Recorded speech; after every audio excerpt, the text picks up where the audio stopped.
नमस्कार दोस्तों, आपका टीजीटी कला में स्वागत है। क्वेश्चन नंबर 1 है, राजलक्ष्मी का चित्र बना है किस शैली में बना है? ए ऑप्शन कहता है गुलेर शैली, बी ऑप्शन कहता है कांगड़ा शैली, सी कहता है चंबा शैली और डी कहता है मंडी शैली। तो सही उत्तर का चयन करें, जल्दी से बताएं, जल्दी से, जितना जल्दी हो सके। हो गया? चलिए हम बताते हैं। इसका सही उत्तर है मंडी शैली। मंडी शैली में निर्मित है। राजा जालिम सिंह थे, इन्होंने काली के उपासक थे।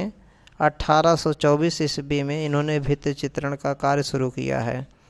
तो जालपा और टारना के काली मंदिरों में जो है इनका निर्माण किया गया, जिसमें राजलक्ष्मी का चित्र बहुत ही प्रसिद्ध है, मंडी शैली से संबंधित है, राजा जालिम सिंह। क्लियर हो गया? दूसरे प्रश्न की तरफ चलते हैं। दूसरा प्रश्न है, द किसड़ा लीजेंड इन पहाड़ी पेंटिंग, द किसड़ा लीजेंड इन पहाड़ी पेंटिंग नामक पुस्तक का लेखक कौन है? ए ऑप्शन कहता है एम.एस. रंधावा, बी कहता है मनोहर कौल, सी ऑप्शन कहता है बी.एन. गोस्वामी और डी ऑप्शन कहता है ए.के. कुमार स्वामी। तो द किसड़ा लीजेंड इन पहाड़ी पेंटिंग, पहाड़ी पेंटिंग में कृष्ण की जो है ज़्यादा से ज़्यादा प्रतिमाओं का, चित्रों का निर्माण किया गया, चित्र का मुख्यतः चित्र का निर्माण हुआ है। तो इसका एक पुस्तक है लिखा गया है। इसका लेखक कौन है? जल्दी से बताइए, कौन सा उत्तर होगा? इसका उत्तर हो जाएगा ए ऑप्शन, एम.एस. रंधावा, यानी कि मोहिंदर सिंह रणधावा, मोहिंदर सिंह रणधावा यही हैं द किसड़ा लीजेंड इन पहाड़ी पेंटिंग का लेखक। इन्हें 1972 में भारत सरकार ने पद्म विभूषण से भी सम्मानित किया था, विज्ञान और अभियांत्रिकी के क्षेत्र में। ये पंजाब के थे। हालांकि इन्होंने और भी पुस्तक लिखा है, बसोहली पेंटिंग भी लिखा है, कांगड़ा बैली पेंटिंग भी लिखा है, लेकिन ये पुस्तक ज़्यादा से ज़्यादा इम्पोर्टेंट है। तीसरा क्वेश्चन है, कागज पर चित्रित पहले जैन ग्रंथ का नाम क्या है? ए ऑप्शन कहता है चित्र सूत्र, बी ऑप्शन कहता है दीप सूत्र, सी ऑप्शन कहता है कल्प सूत्र और डी ऑप्शन कहता है जैन सूत्र। तो इसका उत्तर सही बताएं। सही उत्तर सी होगा, कल्प सूत्र। कल्प सूत्र कागज पर चित्रित होने वाला पहला जैन ग्रंथ है। इस ग्रंथ में अर्थात कल्पसूत्र में जैन तीर्थंकरों की जीवनी चरित्र का वर्णन है। इसके रचयिता जो है भद्रबाहु है, भद्रबाहु को माना जाता है। महावीर स्वामी जो जैन धर्म के 24वें और अंतिम तीर्थंकर थे, उनकी मृत्यु के बाद में भद्रबाहु ने इसकी रचना किया था। चौथा प्रश्न है, जैन चित्रकला को कहा जाता है, अर्थात क्या कहा जाता है? ए ऑप्शन कहता है भित्ति चित्र, बी कहता है तैल चित्र, सी कहता है तैल चित्र, बी कहता है गुफा चित्र और डी कहता है पोथी चित्र। तो जैन चित्रकला को क्या कहा जाता है? ये सही उत्तर का चयन करें। क्या कहा जाता है? जैन चित्रकला को पोथी चित्र कहा जाता है। जैन चित्रकला को पोथी चित्र, उत्तर डी होगा, सही उत्तर डी होगा, पोथी चित्र। क्यों कहा जाता है? क्योंकि उस समय जो है मुख्य रूप से अगर पाल शैली की बात करें, बंगाल में पाल शैली जो है, तो ज़्यादातर चित्र जो है ताड़ और कागज़ पर बनाए जाते थे उस समय।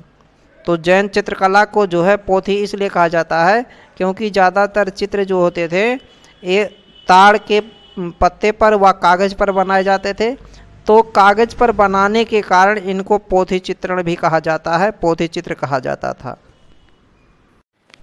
पांचवा प्रश्न है, कल्प सूत्र की चित्रित पोथी प्राप्त हुई है। जो ये कल्प सूत्र है, इसकी चित्रित पोथी कहाँ से प्राप्त होती है? ए कहता है मालवा से, बी कहता है गुजरात से, सी ऑप्शन कहता है ओरछा से और डी ऑप्शन कहता है दक्कन से। कल्प सूत्र ये वही कल्प सूत्र है जो जैन ग्रंथ का जो है चित्रित जैन ग्रंथ है जिसकी रचना भद्रबाहु ने किया है और महावीर की मृत्यु के बाद में इसको रचना किया गया था। तो एक कल्प सूत्र जो पोथी चित्र है, चूँकि पोथी चित्र ही कहा गया है कल जैन वाले को, चूँकि कागज़ पर है, तो ये कल्प सूत्र की चित्रित पोथी जो है बी ऑप्शन इसका है, गुजरात से प्राप्त हुआ है। क्वेश्चन नंबर 6 है, क्वेश्चन नंबर 6 है, सुप्रसिद्ध जर्मन विद्वान प्रोफेसर नीलहम ओस्टवाल्ड ने कितने रंगों का चक्र प्रस्तुत किया था? ए ऑप्शन कहता है 3, बी ऑप्शन कहता है 5, सी ऑप्शन कहता है 7 और डी ऑप्शन कहता है 8।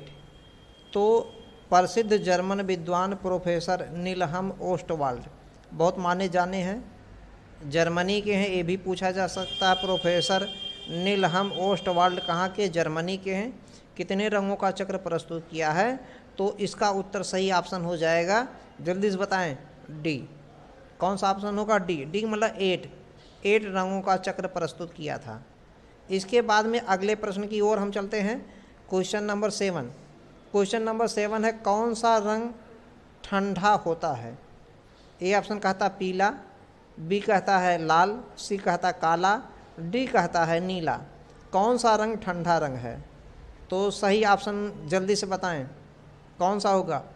तो नीला रंग, इसका ऑप्शन डी हो जाएगा। नीला रंग ठंडा होता, नीला और हरा, ध्यान दीजिए, इस ऑप्शन में हरा भी दे सकता है। तो नीला और हरा ये 2 रंग ठंडे होते हैं। लाल और पीला, पीला और लाल जो है ये शुष्क होते हैं, यानी कि गर्म रंग होते हैं।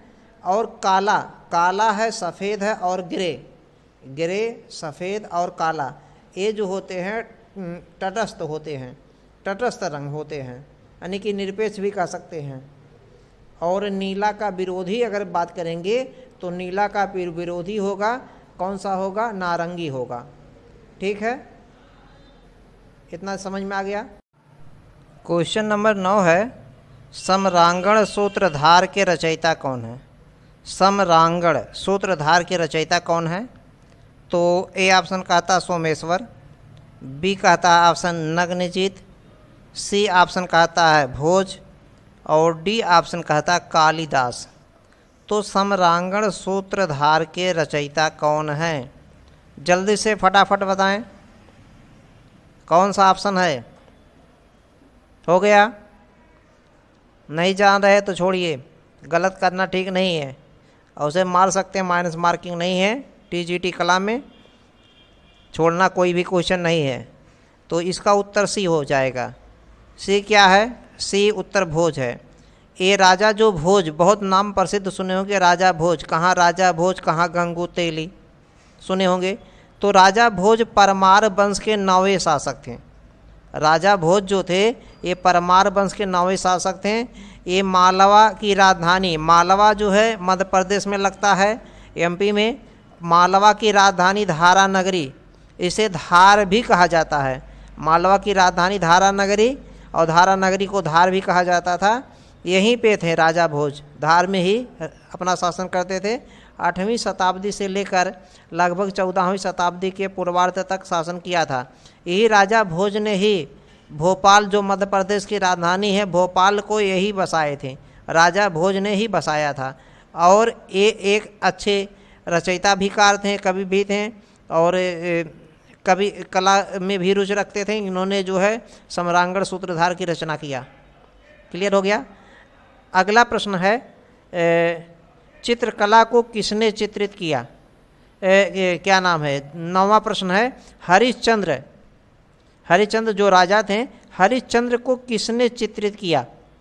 तो हरिश्चंद्र को किसने चित्रित किया? ए ऑप्शन कहता है यामिनी रंजन राय, बी कहते हैं भगत, और सी कहता है राजा रवि वर्मा, और डी ऑप्शन कहता है अमृता शेरगिल। तो सही ऑप्शन क्या होगा? सही जल्दी जल्दी बताएं। तो इसका सभी लोग जान रहे हैं, बहुत ही सरल प्रश्न हमने दिया है, सभी जानते हैं, बार बार पूछा गया प्रश्न है। तो हरिश्चंद्र को किसने चित्रित किया है? राजा रवि वर्मा। राजा रवि वर्मा पर एक हमने वीडियो बना दिया, स्पेशल वीडियो, बहुत लंबे में है, उसको जो है राजा रवि वर्मा पर वीडियो देख सकते हैं, कोई भी क्वेश्चन उससे छूटेगा नहीं। राजा रवि वर्मा, राजा रवि वर्मा चित्रकार तो हैं, अपने आप में चित्रकारों के राजा ही हैं, जैसे नाम राजा है ऐसे चित्रकार में ही राजा हैं। तो हरिश्चंद्र को किसने चित्रित किया? राजा रवि वर्मा ने। तो अगला हमारा प्रश्न बहुत ही लास्ट प्रश्न हम दे रहे हैं, 10 क्वेश्चन का प्रैक्टिस सेट हल करा रहे हैं। उपयोगी कला का संबंध किससे है? उपयोगी कला का संबंध किससे है? उपयोगी कला का संबंध किससे है? मूर्ति कला से, ए कहता है ऑप्शन, बी कहता है संगीत से, सी कहता है वास्तुकला से, और डी कहता है आभूषण से। तो उपयोगी कला का देखिए, उपयोगी मतलब होता है कौन सा ऐसा चीज़ है जो उपयोग के लायक है, कौन सा ऐसा चीज़ है जो उपयोग के लायक है। तो देखिए सबसे ज़्यादा उपयोग के लायक संगीत की, वास्तुकला है, मूर्ति कला है कि आभूषण। ज़्यादातर देखिए जो आभूषण होता है ये आभूषण उपयोगी होता है, जैसे कोई भी महिला का भी आभूषण है, या कोई खेल खिलौने का पात्र है, या कोई बढ़ईगिरी का है, सोनारगिरी से संबंधित है, जो भी है सोनारगिरी से, बढ़ईगिरी से, या इस प्रकार का पात्र खिलौने से कोई चीज़ है, तो ये सब उपयोगी कला में आते हैं। इसका उपयोगिता में काफ़ी लंबे समय तक उपयोग में बना रहता है, इसलिए और उसका जो है ज़्यादा से ज़्यादा जो है मार्केटिंग भी होता है, तो इसलिए ये आभूषण जो है उपयोगी कला में आता है। इसी पर हम समाप्त करते हैं अपने वीडियो को, और 10 क्वेश्चन का सेट रहेगा, और इसको डेली आप देखना ना भूलें। और क्वेश्चन जो लाते हैं हम बहुत सोच समझ के लाते हैं, चूँकि आयोग से ही कुछ ना कुछ डिस्कशन करके ही लाते हैं, कैसा कैसा क्या होता है। ठीक, ओके, धन्यवाद। हमारे कई मित्र भी इसी से संबंधित हैं, सिलेक्टेड हैं, और हम भी इसी पे काम कर रहे हैं, उन्हीं के सुझाव पर ही काम कर रहे हैं, प्रश्न उन्हीं के ही दिशा निर्देश पर चला रहे हैं। धन्यवाद। लाइक करें वीडियो को, और ज़्यादा से ज़्यादा मित्रों को शेयर कर दें, सब्सक्राइब कर लें इस यूट्यूब चैनल को, ज़्यादा से ज़्यादा लोगों को जो है शेयर करने का प्रयास करें, ताकि जो है हम भी इस पर कार्य करें। धन्यवाद।